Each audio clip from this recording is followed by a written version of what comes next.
შინაგან საქმეთა სამინისტროს საპატრულო პოლიციის დეპარტამენტის თანამშრომლებმა განსაკუთრებით დიდი ოდენობით ნარკოტიკული საშუალების საქართველოში უკანონოდ შემოტანის ფაქტზე ბულგარეთის 3 მოქალაქე დააკავა. შინაგან საქმეთა სამინისტროს ინფორმაციით სასაზღვრო კონტროლის გავლისას დაკავებულებს ხელზე წებოვანი ლენტით მიმაგრებული 10 შეკვრად დაფასებული განსაკუთრებით დიდი ოდენობით ნარკოტიკული საშუალება კოკაინი აღმოაჩნდათ.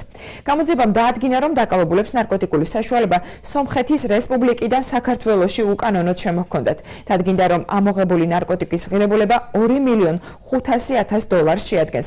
გამოძიება წინასწარი შეთანხმებით ჯგუფის მიერ განსაკუთრებით დიდი ოდენობით ნარკოტიკული საშუალების საქართველოში უკანონოდ შემოტანის ფაქტზე მიმდინარეობს. ინფორმაციას შინაგან საქმეთა სამინისტრო ავრცელებს.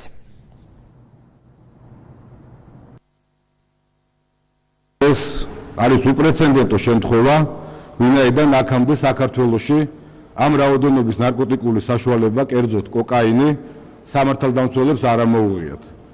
ამოღებული ნარკოტიკის ღირებულება შავ ბაზარზე დღესდღეობით დაახლოებით $2,500,000 შეადგენს. საქმეზე გამოძიება მიმდინარეობს საქართველოს სისხლის სამართლის კოდექსის 262 მუხლის მეორე და მეოთხე პუნქტებით, რაც ითვალისწინებს უადო პატიმრობას.